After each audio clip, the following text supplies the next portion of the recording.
Olá e bem-vindo a mais um episódio do podcast Biogeo Passo a Passo, dedicado aos conteúdos de Biologia e Geologia do ensino secundário. Hoje vamos explorar a tectónica de placas, o mecanismo que molda continentes, abre oceanos, cria montanhas e desencadeia terremotos. Mas vamos mais longe, até à estrutura física e química da Terra, às diferenças entre crostas, aos tipos de limites e às razões por que as placas se comportam de forma tão distinta. Imagina o planeta como um gigantesco puzzle vivo, onde cada peça se move lentamente sobre um oceano de rocha quente. Vamos começar.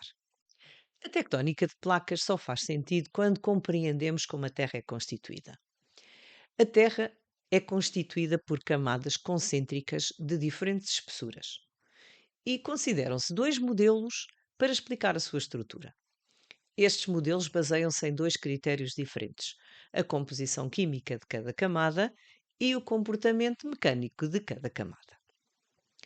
Assim, o modelo químico, que divide a Terra segundo a composição, considera a crosta, camada mais externa, constituída por silicatos leves, o manto, constituído por silicatos ricos em ferro e magnésio, e o núcleo, constituído por uma liga de ferro e níquel. Já o modelo físico divide a Terra segundo o comportamento mecânico das camadas. Assim, a litosfera é a camada mais externa, rígida, e inclui a crosta e a parte superior do manto superior. A seguir vem a astenosfera, que é plástica e que permite, na realidade, o movimento das placas, que se localiza ainda no manto superior. A mesosfera é a camada mais rígida logo a seguir e que ocupa o resto do manto da Terra. Mais para o interior, encontramos a endosfera externa, também chamada núcleo externo, que é uma camada líquida, e a endosfera interna, ou núcleo interno, que é uma camada sólida, a mais interna da Terra.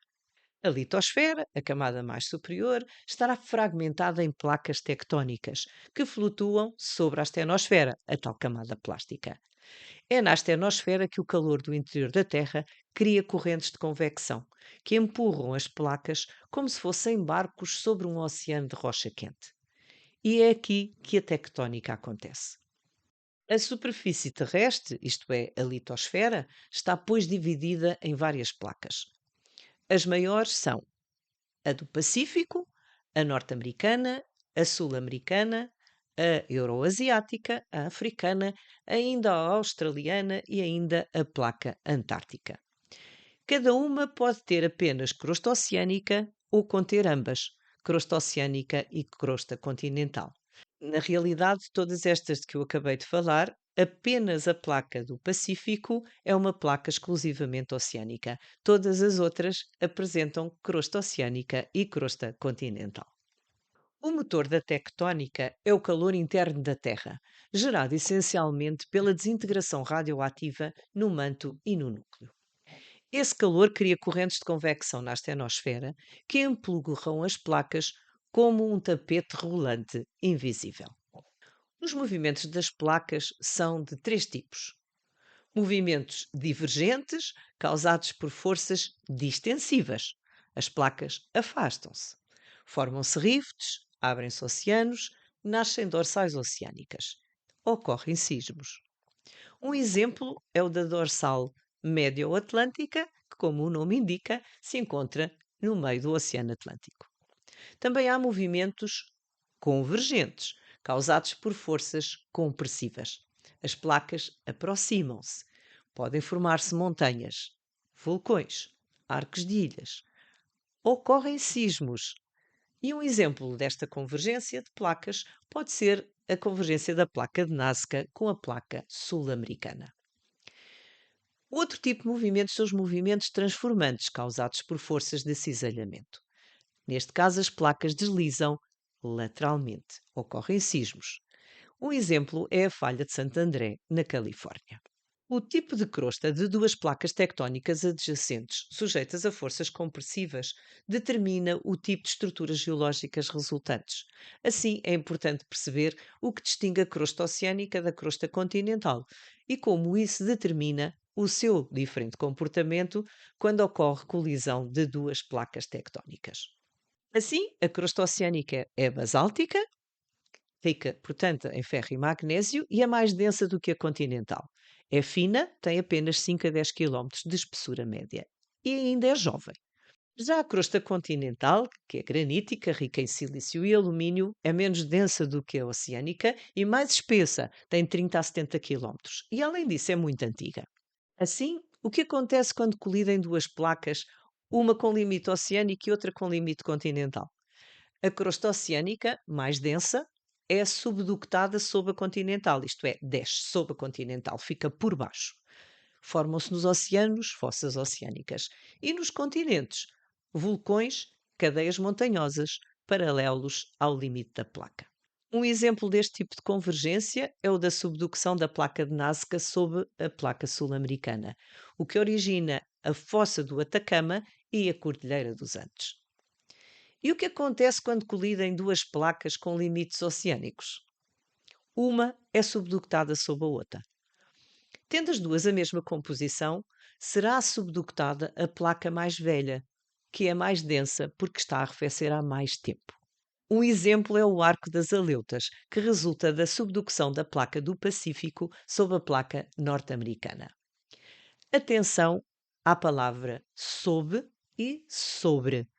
Sob significa por baixo, sobre significa por cima.